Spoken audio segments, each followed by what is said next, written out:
it's Robin. It's early in the morning, and excuse my appearance because I'm just waking up. I'm hoping to get this video done before the kids wake up. It's been requested that I do a video on the tinctures that I use here in my house, or regularly, or just have available for use in my medicine cabinet. And first of all, I have to say, I'm not a doctor, so I'm not going to be able to diagnose or treat anything that may be wrong with you. Talk to your doctor about any ailments that may be going on. But also, if you are already taking prescriptions, you need to see if any of these herbs would interact with your prescriptions. And also, I have to say, I'm sorry that I haven't made a video in a while, but I've been growing another baby, so I wanted to get this done before she's due very soon. Okay, I'm not going to cover all of the uses for the herbs. I'm just going to go over how they're used in our house, how I use them, and also just the basics. Typically, I will just put herbs in any kind of jar that I have, whatever size, as long as it has a lid and I can label it with whatever I have, and I will cover it with vodka. Vodka is a great use for tinctures because it has the perfect amount of alcohol and water. So certain constituents are drawn out from the alcohol and certain constituents are drawn out from the water. So you can also do that with vinegar that draws out different constituents. Glycerin does the same thing. So all of these different things pull out the different constituents, so you can make different tinctures and then combine them in, and you have really the great balance of all of the constituents in whatever tincture it is that you're making. But for this video, I'll just talk basically about vodka. Lemon balm. I grow lemon balm in my garden. I'll cut it. If you're using fresh herbs, you will use double what you use if you use dried herbs.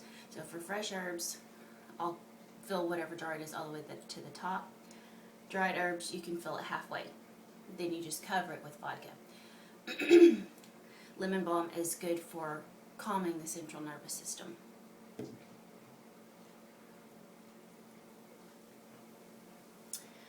I have an adult sleep tincture here, and I used equal parts of valerian, catnip, chamomile, oat straw, and passion flower leaves.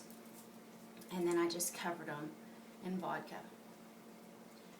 And that is, it will sit, you want to let it sit for at least 2 weeks before you start taking out of it. And I just take a teaspoonful. You know, if you look up the dosages, it's going to be different for everybody, but for me, a teaspoonful will work. These are green black walnuts. I don't know if you can see. The walnuts are still whole. And that's another thing, is that you can strain your herbs out after 6 weeks and just have the liquid in there, but I just leave the herb in there, and then I'll just add more to it if it gets too low, more herbs and more vodka as well, and just keep adding to it so it's always ready to go. Green black walnut is antifungal, so it can be used topically or internally for fungus or parasites. It's pretty nasty, so you want to maybe mix it with some herbal tea. Yarrow flowers in vodka. Yarrow is a good insect repellent, so you could use it for a bug spray. It's good for lowering the fever, so you can, if you have a small child and you want to use it, you can put it on their feet or put a little bit in their bath to help lower a fever, or just kind of put it on a cloth and put it on on their armpits or their groin. And yarrow is good for lowering fever. Again, it tastes really nasty to me. Echinacea root. Echinacea root is, it numbs the mouth. So in a household full of small children, I will put it on a Q-tip and put it on their loose teeth before I pull them out. And it numbs their mouth. It's also great for immune boosting. So we use a lot of this through the winter time. Echinacea does build in your system, so you don't want to take it constantly. You want to take it for maybe a week, take a week or two off, and then take it again. Here's a de-stress tincture. It is half lemon balm and half valerian root in vodka. Elderberry in vodka. Gets really dark. Elderberry we use for immune boosting as well. Mullein root. Mullein root has been used in my house for if my husband is having back pain. It's good for that. Here's another one for fever, but this one's a glycerite. And I'll cover glycerites again another video, but this is catnip, elderflowers, and peppermint in vegetable glycerin and water, and I just put it in the slow cooker and cooked it for a couple days on low, just heated it up. Here's one for headaches. It's skullcap, catnip, and rosemary in vodka. Dandelion root. Dandelion's good for detoxing the kidneys and the liver. Let's see. Here's an adult sleep. The glycerite was for small children or anyone who doesn't like the flavor of a tincture but prefers the sweetness of a glycerite. But this is the adult sleep, and it's 2 parts catnip, 1 part chamomile, and I added a little bit of valerian root to it as well, and that's in vodka. And my husband will take that 30 minutes before bed if he's having trouble winding down. And then echinacea tops and root together.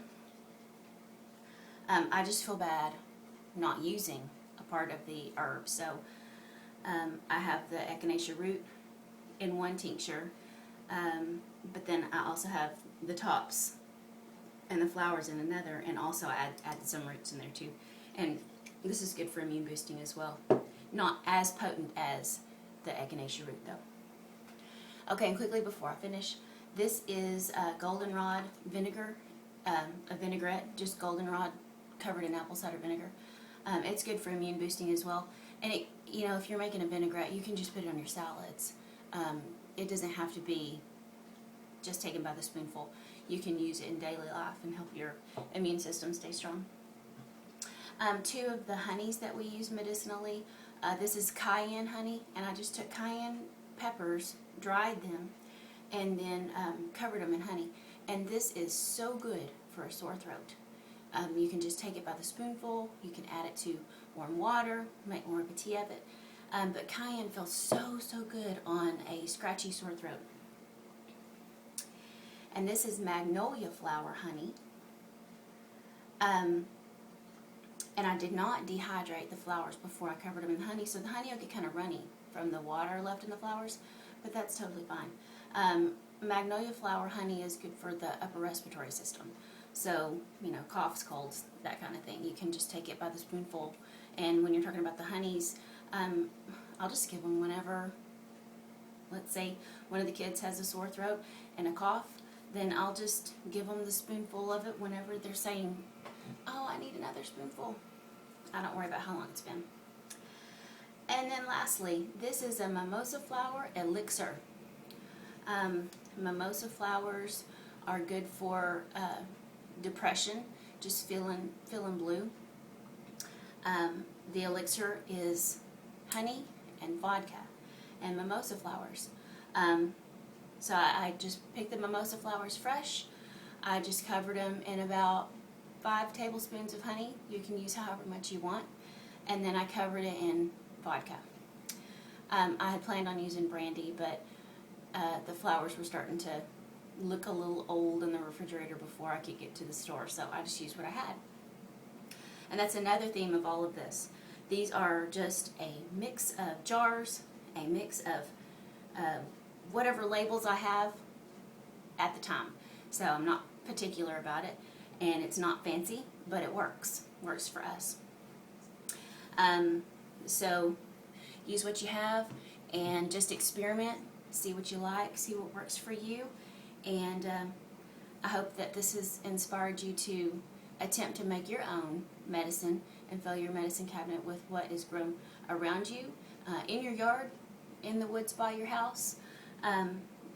Whenever I order things, I typically order from Mountain Rose Herbs. So if you don't have something growing, you can order it and just enjoy taking care of your own body, taking your health into your own hands. And I just hope that this is inspiring to you. So hope you'll have a great day. Bye-bye.